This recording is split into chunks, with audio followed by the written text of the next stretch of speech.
7, contact tower 128.15. Caution, caution. Manual, fuel, manual, fuel. I'm John Golia. I'm Greg Fife. And I'm Todd Curtis.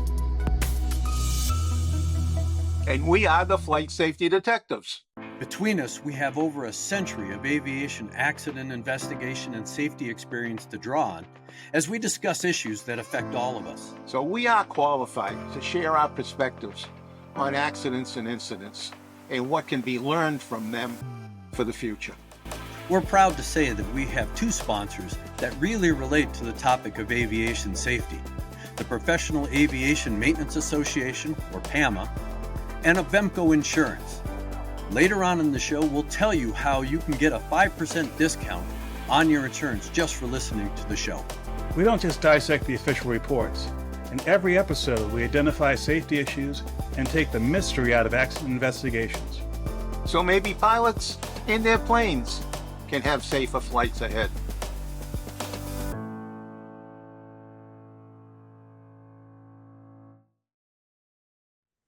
Well, hello there, Todd. Hello there, John. And we have, it's just you and I today. Greg is off someplace. And you, fortunately, are in sunny, or at least warmer, Florida, as opposed to your hometown, which is under a blizzard condition here on the 23rd of February of 2026. For those of you who are watching this in the middle of a frozen landscape, you have our sympathies, but fortunately, we're not under any snow. Yeah, I saw the weather and decided to stay in Florida. Smart decision. The NTSB has come out with an alert bulletin for ballistic parachutes. And it was only a matter of time before we would start having trouble with them. Not so much with this parachute, but with the fact that it's a device on the airplane that's constantly ready to deploy using an explosive charge. And we're now starting to see some problems with the airplanes on the ground, rescuers. And one of the concerns that I had that they don't really talk a lot about in the NTSB document is, in a lot of our smaller airfields, before the emergency services could get there, because it may not even have a on-airport fire department, everybody in the airport would run out. And if they're not aware that there could be a ballistic parachute on the airplane, it could have some really serious consequences. So you did a good job of ferreting out the facts on this. So I'll let you read the story and we'll have some questions. Well, this attracted me because this was a safety alert that the NTSB came out with in the early part of 2026. In fact, January 20th was when they had the safety alert. And the safety alert wasn't aimed at pilots as much as it was aimed directly at first responders, for the simple reason that once an accident happens, you have first responders in the area. As they pointed out, the NTSB pointed out, you have a situation where the ballistic parachute could fire off for various reasons. Could be that first responder accidentally pulls the handle that initiates the chute, or because of the dynamics of the crash, when they're going into the wreckage, they might pull on the cable that's activating the chute. And in one case, and we have that video on the screen for those of you watching the video version of this, this is a view from the first responders' dash cam that shows a bunch of first responders standing around a burning aircraft, and they were apparently not in a hurry to get to the aircraft because it was still on fire. Then the ballistic recovery system explodes, and you see everyone run away. Fortunately, no one got hurt. Unfortunately, the people on board the aircraft were killed. But that's the example of the hazard that we have here. The ballistic recovery system, which is the generic name of this, could deploy while the first responders are around. And those of you who are thinking, oh, this is only on Cirrus aircraft. Well, not anymore. The companies that make this, and especially the company that makes it for the Cirrus, actually allows this to be used, and the FAA allows this to be used as an aftermarket add-on. So you can have any number of small aircraft, Cessna 172s, various kinds of light sport aircraft, various kinds of kit-built aircraft that could have this system. Now, they highlighted the safety issues of this system with three different accidents, one occurring in 2016, another one in 2021, and one just over a year ago in 2025. Two of them involved Cirrus aircraft, and the third one involved a weight shift aircraft. We had a weight shift episode some time ago, and you'll see uh, the screen grab of that. But this is a completely different dynamic. And the ballistic parachute issues were different in all three accidents. Now, let me just start with the first accident and build a picture. There's a pilot, fairly experienced pilot. It was a commercial pilot, about 4,500 total hours, who, after a long layoff from aviation, had gotten back into getting certifications on light sport aircraft, powered parachutes, and he was getting a certification for a weight shift control aircraft, excuse me. He was trained over a course of about 13 and a half flight hours to get his training to be a weight shift control pilot, weight shift control instructor, and be ready to buy an aircraft. He had been looking at a fairly advanced weight shift control aircraft and got training in a more benign behaving aircraft. And painting another picture here, this is a person with extensive experience, not as just a pilot, but also as a flight instructor, also as someone who would run a flight instructor school. So you would think this is someone who has had experience around training issues, experiences around people who are new to aviation or new to a type of aviation. And he was in that position. He'd had 4,500 hours in non-weight shift control aircraft, 13 and a half hours in weight shift control aircraft, and he was motivated to buy a new aircraft. And this is where things get kind of squirrely. And John, from what you've seen looking at this report, what are the things that stand out to you, other than the ballistic parachute, about the situation? Well, the first thing is just, decision making. I mean, he 13 hours of flying that airplane. It's different than a powered airplane, a Cessna 172, or any light airplanes like that. So it's a different animal. And I think he was hell bent to get in something to fly it. I don't blame him. I mean, that's a lot, that segment of aviation can be a lot of fun. But you've got to make sure that you've gone through all the hoops and made all the right moves. And obviously, I think 13 hours may have been pushing the skill level a little bit. Maybe if he was a current 4,500 hour pilot, he might have been a little better. But it sounds like he wasn't, and that means that his skills are a little rusty. So it would be right off the bat, the decision making. There's other decision making that sort of that I think contributed to this. One was from the manufacturer. The manufacturer was required to put placards on the aircraft stating basically this has a ballistic recovery system, a placard to warn anyone flying the aircraft and of course first responders that this potential hazard was there. Apparently, according to the report from the NTSB, sometime after the aircraft was manufactured and the placards were in place, they were removed for some sort of photo shoot. When the owner bought the aircraft, the owner had the placards in an envelope of some kind and was given that along with his other documentation for the aircraft. And he'd owned the aircraft for about a year, never installed the placards. So fast forward to after the accident occurs. Unfortunately, it was a fatal accident. And one last decision of the accident pilot. There was a shoulder belter of some sort that was available on the aircraft. According to the 6120 report, he did not use that. And if you're looking at the pictures of the remains of the aircraft, Obviously, it has some damage toward the front. It was a situation where there was a significant pitch up, apparently a stall right after takeoff. The flight lasted all of 16 seconds. And one would presume that, although they didn't say so, it crashed nose first.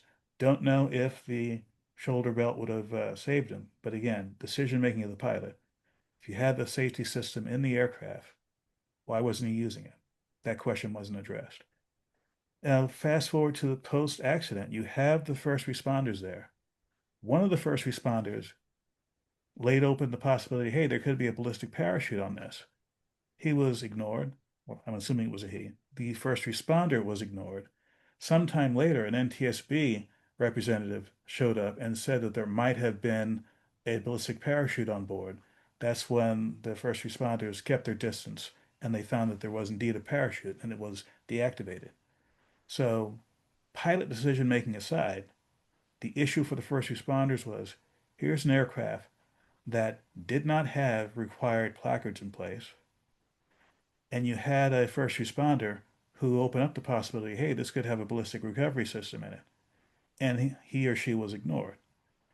Obviously, this was not a Cirrus. This is not the common aircraft people think of as being equipped with a parachute, but as we said before, these can be put on as an aftermarket item for any number of aircraft, and weight shift aircraft are one of those kinds of aircraft that have this system. Yeah, I mean, it doesn't make sense that he would not put those decals on or remove them. Just doesn't make sense. You know, we see poor decision making in many, many accidents that we review. And we don't always talk about it because other issues come, you know, we want to emphasize other issues. So we don't do a laundry list of issues for every accident. But this one, I think we're going to start seeing more and more of, and possible secondary damage, if you will. You know, what do they call that? Collateral damage, the military calls it.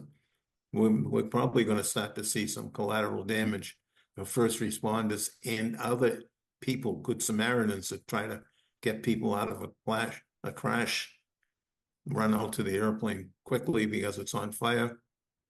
And I mean, I have a friend of mine that did that for an airplane crash in his backyard, and the airplane was on fire, and he was able to get the person out of it that was stunned and get him away from the airplane. And I have another friend of mine that on a highway crash, car was on fire and went in and pulled kids out of the car. So, I mean, good Samaritans tend to do that.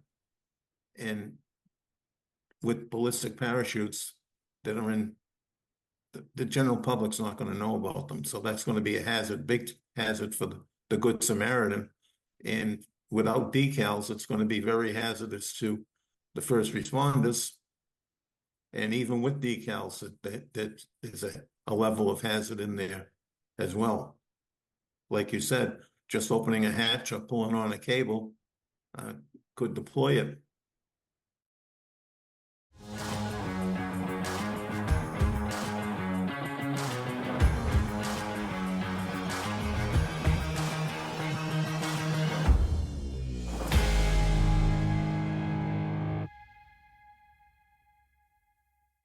Hello, aviation enthusiasts, safety professionals, and curious minds. Welcome to Flight Safety Detectives. We are thrilled that you dropped by. Here, we dive deep into the world of aviation safety. From incident investigations and technical analysis to lessons learned and what they mean for safer skies. As a member of our channel, you get exclusive member-only perks, first access to new episodes, live stream discussions, and Q&A sessions. We are a community of fellow safety detectives who love aviation as much as you do. If you're passionate about aviation or just curious about how things work, we'd love to have you on board. Hit join, ring the bell to be notified, and jump into the discussions in the comments. Strap in, because together we're going to explore aviation safety like never before.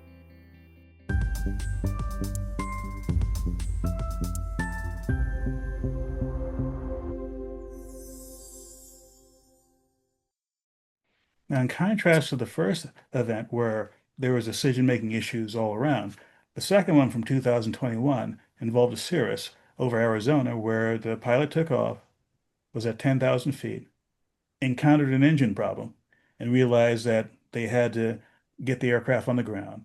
They were descending toward a glider port. The pilot decided he probably couldn't make it to the glider port, and he waited until he was at 2,000 feet, apparently following the recommendations of Cirrus. He pulls the ballistic parachute, doesn't go. He made alternative decisions, landed on a dirt road, just off a dirt road, and he and his passenger were able to get out okay. Turns out that the parachute system had a failure in it where it activated, tried to activate it rather, and it didn't go. And this is one of those unusual cases where you have a failure of a safety system. That failure did not lead to the people being killed, and they were actually able to get a full statement from the pilot. And we've had other situations before where, at least one of the ones we talked about in the past, where there was a ballistic parachute in the Cirrus. The pin was not removed. The pilot tried to initiate it, but was unable to because the lock pin was still in place. And for the first responders, the same sort of situation. You have a plane, and we have a picture of it on the screen, largely intact, but you still had a ballistic recovery system there, and it could initiate if the first responders aren't careful. Well, if there's a little fire, it thermally could deploy. I mean, we have an accident like that. The one you mentioned, I think, where the fire had it thermally deployed, a rocket deployed. And that's going to be our last one on the list, which is a 2025 accident where unfortunately the aircraft crash caught fire afterwards, and both people on board did not survive. And again, putting the video up again, you have a situation where they're standing around, it goes boom, they run away.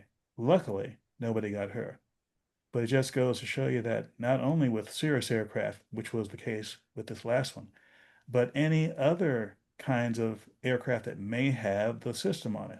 You know, first responder, if they're coming to an aircraft on fire, if there are placards saying that there is a parachute on this aircraft, they may not be able to see it. But the key here is, and I think what the message the the NTSB is trying to say here is that there are a variety of issues with these systems when it comes to first responders, and care has to be exercised. And in my opinion, I'm not a first responder, I've never been one. But if I were to read this report, I'd say to myself, I should treat any small aircraft crash, assuming that that's one of the several issues, along with fuel spills, etc., that could impact my safety and the safety of others around me. And the NTSB also has a poster, which I believe they intend to have posted around firehouses and police stations and airports, etc., where first responders might see this basic information about ballistic recovery systems so that they don't fall victim to something like this.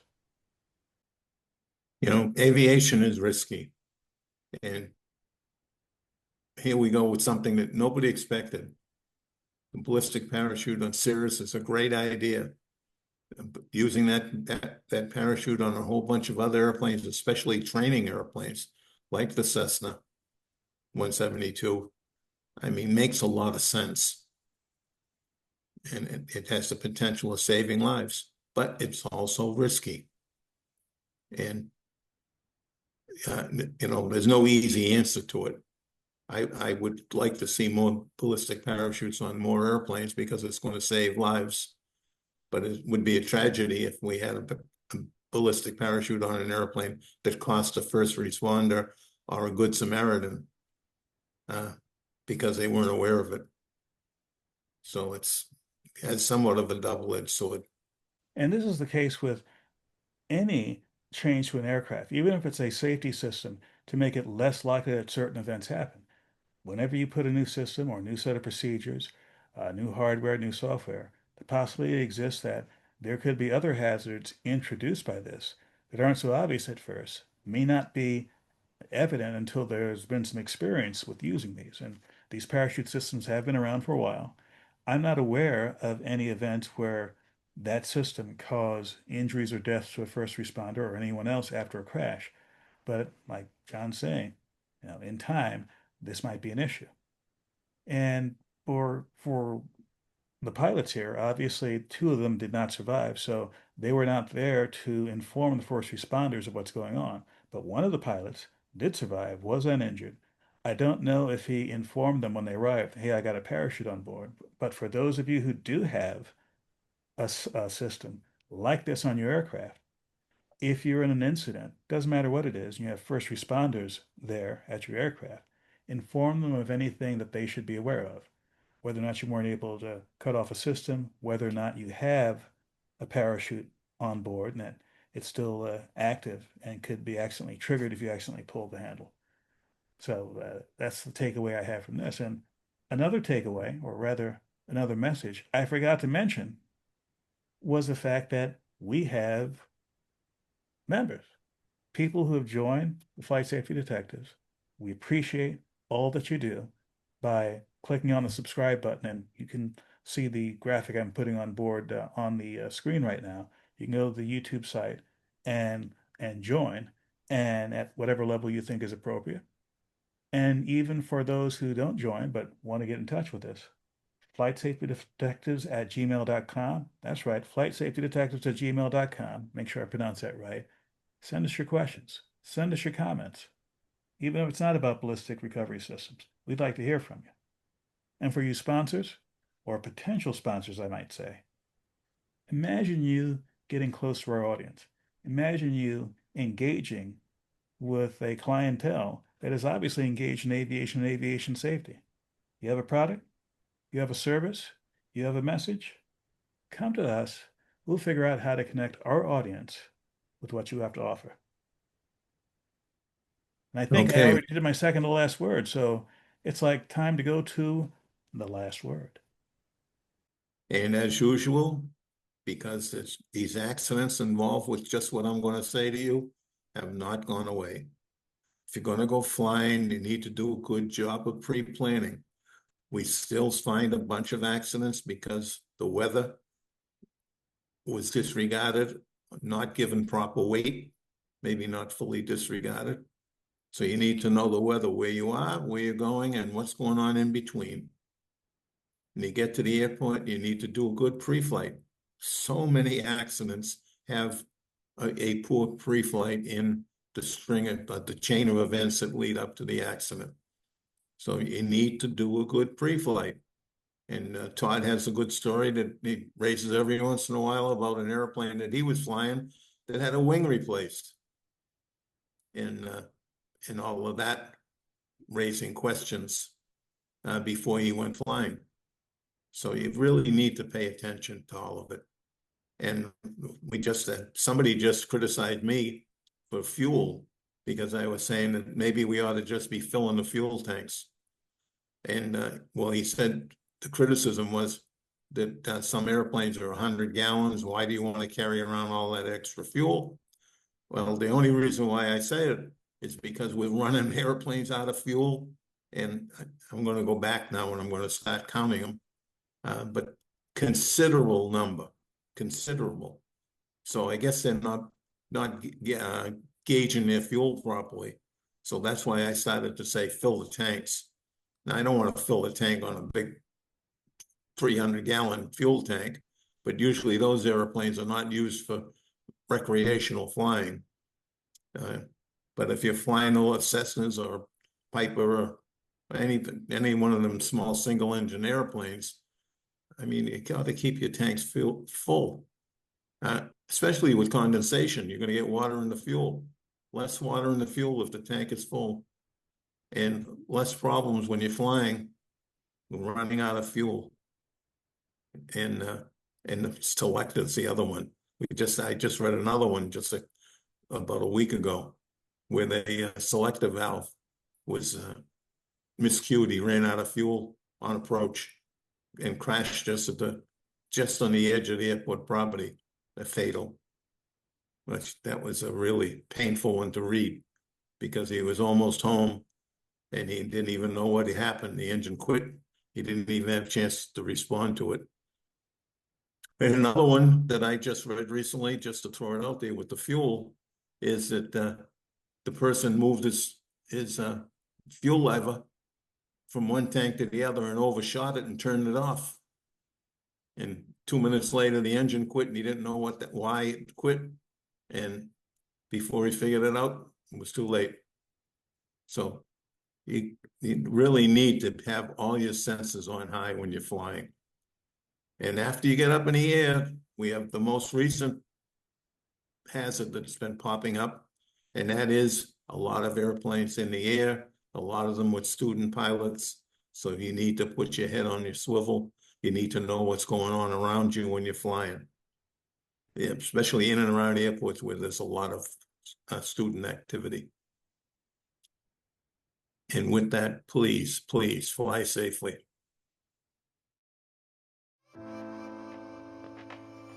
Thank you so much for listening to the show. We really value all of our listeners and subscribers. Our podcast gets ranked by you. So if you like this, give us 5 stars inside your podcast platform. We want to keep the conversation going with you. So we'd love for you to engage with us on our social media channels. We're on Instagram, X, Facebook, LinkedIn, and of course, YouTube. You can email the show at flightsafetydetectives@gmail.com.